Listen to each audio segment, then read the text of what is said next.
Shubor nakaslem jong unongsan hima. Union Law Minister jong sarkar padeng Kiren Rijiju hene kasngi ulaya shembentah ka jing pelat pat ba jong menteri rang badu kari Narendra Modi ya ka rozgar mela ka jing thungkam ye ki shipho langut ki brio lingba ka video conference ha ka ne kasngi laya don nangru uba AL Hek President ka BJP Meghalaya uba Ernest Mauri ki officer na ka jalla bat ki wei Habakran kani kasngi Rijiju laong baka sarkar kala sedang pensngau ye ka jing thmu ban penlong ye kari India kawai na kiri ki bapau badru ban ai bore ki samla jong kari shu laong baka long ka ek bas ngau tenat baka jing tre kam joko sarkar kala kala bolai tre lang badu menteri rang badu kari la bun snem ulaong ba ulayu ia ka jing kala jong ka senchar ka khadar Rijiju laong ru ba mentau dan haselong bolawan ha ka jela la bun sien baka jing senchar na du ki jaka ha ki than nong kandong badru ha ki khaput kala ha du kata ha ki ni ki prasnem. Much because Honorable Prime Minister has already delivered the keynote address and he has already outlined the intention of the government's vision for India to become a developed country by 2048 and also to empower the youth of our country. It is also very pertinent to see that the entire functioning of the government has changed. I have been working with Prime Minister Narendra Modi ji for a long time, and as a minister colleague, I have been working closely with him since 2014. The art of governance has changed. Northeast, today I am in Shillong. I have been coming to Meghalaya like many other places. The governance as well as the special emphasis for the rural areas, for the border areas have changed tremendously in last 8 years. हमारे यहाँ पे जो अलग अलग राज्य से आए हैं, खास करके जो आज के इस रोजगार मेला में अपना जो अपॉइंटमेंट लेटर्स को लेने के लिए आए हैं, मैं आपको बधाई देता हूँ, आपको शुभकामनाएं देता हूँ। प्रधानमंत्री जी ने जो एक बात अभी कहा कि जो लोग अभी भारत सरकार के कई विभागों में नियुक्त हुए हैं, आप बहुत इंपॉर्टेंट रोल प्ले करने वाले हैं। 2047 में हम आज़ादी का 100 साल हमारे जो सेंटिनरी सेलिब्रेशन होगा वो 2047 में मनाया जाएगा। तो जो अभी नौकरी में है वो उस समय काफ़ी एक्सपीरियंस हो चुका होगा, काफ़ी सीनियर हो चुका होगा सरकारी नौकरी में। अभी से जो भी भारत सरकार का किसी भी विभाग या संगठन में जो नियुक्त होगा, आप हमारे आज़ादी का जो अमृतकाल है और आज़ादी का जो शताब्दी वर्ष मनाएंगे, उसमें आप लोग बहुत एक्टिव रोल प्ले करने वाले हैं। हम लोग तो अभी काम कर ही रहे हैं और जो काफ़ी सीनियर ऑफिसर्स हैं, कई लोग तो रिटायर हो जाएंगे। बहुत सा जो यहाँ सीनियर ऑफिसर आए हैं वो भी रिटायर हो जाएंगे। 2047 आते आते कुछ लोग बचेंगे और जो सीनियर हैं वो तो सब रिटायर हो जाएंगे। लेकिन जो अभी अपॉइंटमेंट हुए हैं और अभी इसके बाद जो भी अपॉइंटमेंट होगा, आप लोगों को संभालना। इंडिया को डेवलप कंट्री बनाने के लिए जो प्राइम मिनिस्टर ने लक्ष्य रखा है वो अपने आप तो पूरा होगा नहीं। समाज के हर वर्ग, हर जन, एक सिटीजन का कंट्रीब्यूशंस चाहिए। हम तो बहुत सालों से राजनीति में देख रहे हैं, एक ज़माने में तो हमारा नॉर्थ ईस्ट और दिल्ली के बीच में बहुत दूर था। आप लोगों को मालूम होगा, नॉर्थ ईस्ट इंडिया को दिल्ली से बहुत दूर सोचते थे लोग, और ये नॉर्थ ईस्ट के लोग भी दिल्ली को बहुत दूर समझते थे। लेकिन वो दूरी बिल्कुल अब खत्म हो गया है। पहले के सरकारों के ज़माने में नॉर्थ ईस्ट को बहुत extra territory, extra region type treat करते थे। आज के समय में प्रधानमंत्री नरेंद्र मोदी जी ने एक तय किया है, किसी भी कार्यक्रम में कोई भी स्कीम हो, कैबिनेट मीटिंग हो, सबसे पहले यही पूछता है कि ये सारा स्कीम नॉर्थ ईस्ट में पहला इंप्लीमेंट करो, फिर उसके बाद में बाकी राज्यों का भी देखना जरूरी है। मतलब नॉर्थ ईस्ट प्रायोरिटी हो गया। पहले नॉर्थ ईस्ट को स्टेट मॉडल ट्रीट करते थे। मैं खुद ऑपोजिशन एमपी थे, कई साल हमने देखे हैं।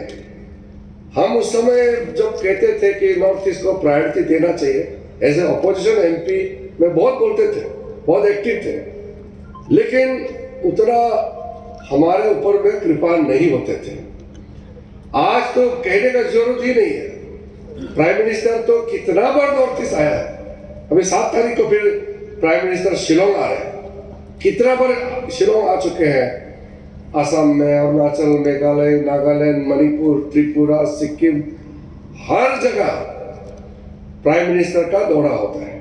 लेकिन दौरा से ज्यादा प्राइम मिनिस्टर का प्रायोरिटी और फोकस, अभी जो मेगा इंफ्रास्ट्रक्चर का जो स्थिति है, मैं तो ये मानता हूं कि नेक्स्ट 5-6 इयर्स के अंदर में नॉर्थ ईस्ट का मेजर इंफ्रास्ट्रक्चर प्रोजेक्ट से वो कंप्लीट हो जाएगा। तो नॉर्थ ईस्ट का ट्रांसफॉर्मेशन अभी दिखने लगा है। एक जमाने में हमारा एक ग्रोथ ऑफ जो हमारा जीडीपी है, इंडिया का इकोनॉमिक ग्रोथ में नॉर्थ ईस्ट सबसे स्लो ग्रोथ होता था। आज के दिन में north east region one of the fastest economic growing region है हमारा देश का। ये क्योंकि यहाँ इंफ्रास्ट्रक्चर बनने लगा है।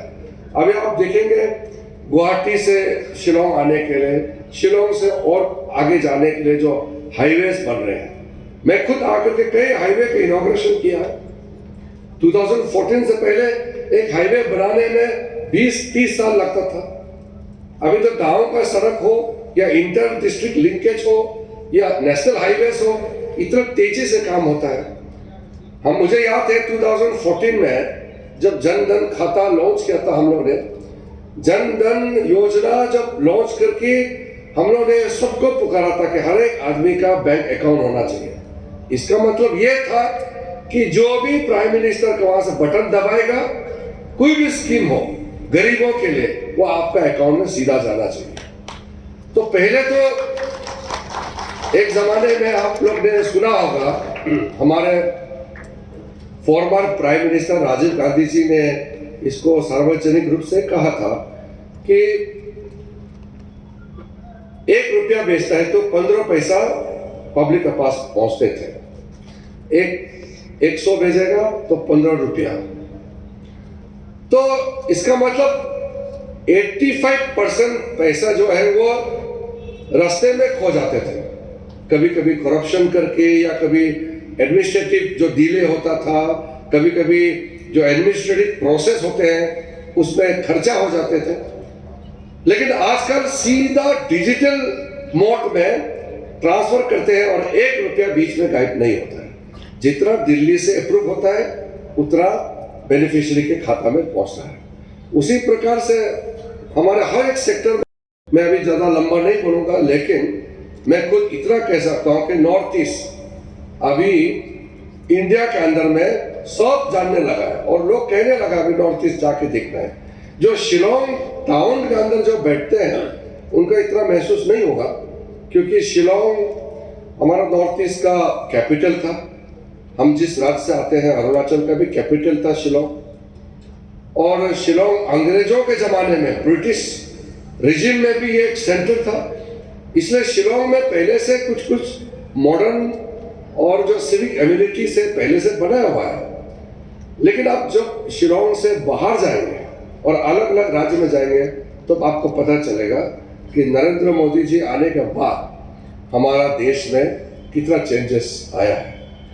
तो मैं आप सबको, जो हमारे खास करके जो पोस्टल विभाग के हैं, दास साहब और आपके टीम को मैं बधाई देता हूं, धन्यवाद देता हूं। और आपके साथ आपके साथ जितने भी जो हमारा सेंट्रल ऑर्गेनाइजेशंस है, आप सब ने सहयोग किया और इस कार्यक्रम को सफलतापूर्वक संपन्न कराया।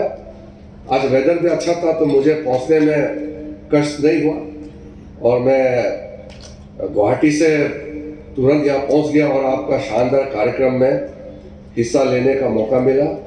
और फिर से all the organisers, everybody, the volunteers, everybody, those who have supported in organizing this beautiful event, you all deserve special appreciation from everybody.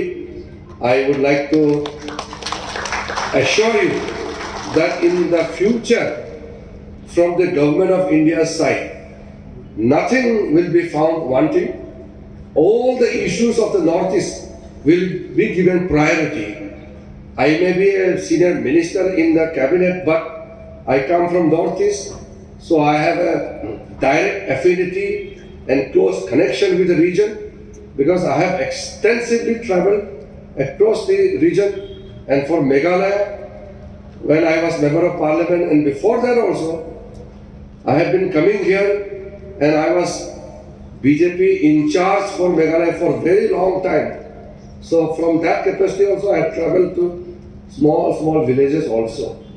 So I feel delighted to be in Shillong. As a child, when I was very small, I used to come with my father because our capital was Shillong, so our assembly was here. So our MLAs from Arunachal used to come here to attend the assembly. So likewise, we have a deep-rooted connection with Shillong, Meghalaya. Whole Northeast, unitedly, we are progressing very fast. And we are becoming an important economic hub of our country. Northeast will become prosperous. Northeast has all the gifted natural resources. Northeast has beautiful spectrum of flora and fauna. The Northeast people are vibrant. We have gifted, colorful treasure of cultures. We have everything. Nature has been very kind to us. And now the government of India is also giving focus to Northeast. There is no reason that we will lag behind in any sector. With the hope that in the coming days, together, unitedly, we will make Northeast prosperous and India as one of the most powerful nations in the world, and we will fulfill the visions and the target set by Honorable Prime Minister Narendra Modi ji to make India prosperous and fully developed by 2047. Thank you very much. Jai Hind.